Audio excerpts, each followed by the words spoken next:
All right. And his main draw debut. 2 years ago, of course, came here for qualifier and was ranked 278. My question for Milos? Your first match, did you think your service was fairly good? I mean, you had a lot of aces, but did you struggle with it, you thought? Yeah, normally I rarely throughout a year do I get below 55%, so I was, I think, 52 on first serve, so that's not a good thing for me.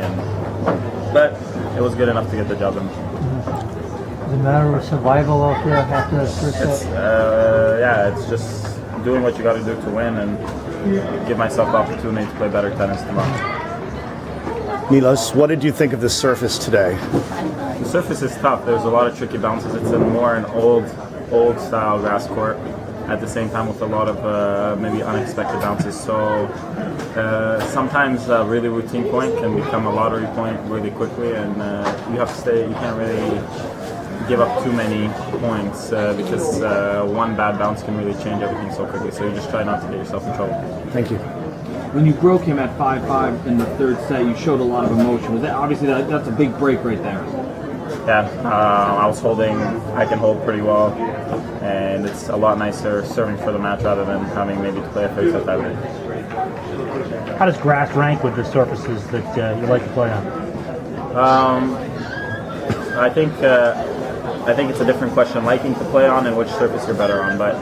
Obviously hard courts I feel like I play my best on and I like to play on the most. Clay courts I think I don't play on as well, but I actually enjoy it because you can play a lot of points and can get really competitive. Sometimes the stuff, what's tough about grass is just stuff can happen so fast you don't feel like you ever get your teeth sunk into the match, so stuff can go away so quickly. So sometimes you can be beaten without really ever feeling that the match was competitive, so that can be tough. What did you think was the difference between the first set and the last two? I think I just started hitting the ball. I didn't worry about bounces anymore. I didn't worry about what might happen. I just started hitting the ball and just started playing tennis. Different approach coming into this tournament, this time seeded so highly? Has it changed your mindset playing here in Newport? Or? Yeah, it's. I feel like I can play well. I can play with anybody, and I can give myself the opportunity to win. So my job right now is just trying to push myself to play as good as I can. Did you appreciate the crowd support here at Newport today? Yeah, it was good. It was a lot of fun. The people were behind me, and there was a lot of cheering. It's a very, let's say, homely atmosphere, but at the same time, it's very social. So it's a good atmosphere to have. And there's sometimes a little bit of, it's not very closed off the stadium. There's a little bit of space because of the movement of the courts. But at the same time, it feels like it's pretty closed off because there's quite a few people coming out to watch. How did you like that gauntlet of fans waiting for your interview? I don't know. I was looking at the grasses too much. I didn't look up too many times, but it was good. I was happy to get through today and just, like I said, give myself another opportunity to play better. How much difference does fan support make to you? Does it make, if the crowd's behind you, does it make a big difference? Yeah, it makes the job a lot easier. You don't want to play somewhere getting booed maybe or getting cussed at. I'm not saying that happens, but it's definitely not a fun atmosphere if you are in that to be in. A lot of guys are using this tournament as a tune-up for the Olympics. Is that kind of your case? Yes. It's a good opportunity to stay on grass, not have to go back between surfaces, and also get some matches after not doing as well as I hoped in Wimbledon.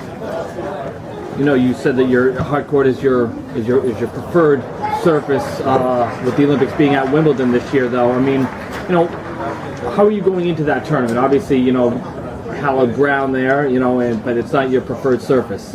I think the way to put grass is, since it is such a surface it's played on so rarely, it's hard to find guys that would say it's their favorite surface.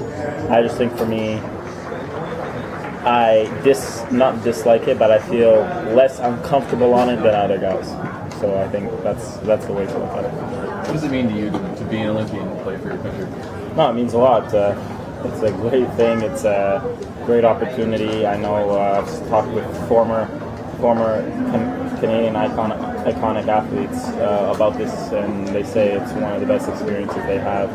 And the difference between Davis Cup and maybe Olympics is the rarity of the event, but at the same time, it's also you're there competing with maybe a few hundred other athletes that are representing Canada as well. And it's a great experience. It's a great let's say, learning tool, because there's a lot of things you can learn from different sports too. You know, I mean, everyone wants to win Grand Slams. There's only 4 Grand Slams a year, but where does a gold medal enter into that fold? Is it, you know, every 4 years? Is it a 5th Grand Slam? Does it matter as much? Does it matter more to some guys? It matters a lot. If you talk about somebody that's won everything, the only thing that really is maybe missing from Federer is that gold in singles, and people notice that. He obviously has a doubles gold. He has an Olympic gold medal for sure. But I think to him it's a big thing. And Agassi had one, Sampras didn't.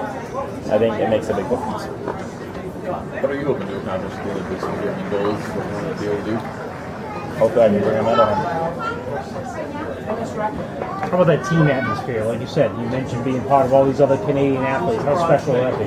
I think that's the most amazing part, but at the same time, the tennis at the Olympics is a little bit unfortunate since we are about an hour and a half away from the Olympic Village, whereas almost every other sport is being played close to the village. So I don't think we'll be a part of it too much, but I guess we're there for the tennis, and that comes secondary. But if I have the opportunity to meet other athletes, to socialize and to learn from other athletes, I think that would be great. All right. Thanks, everyone. Thank you.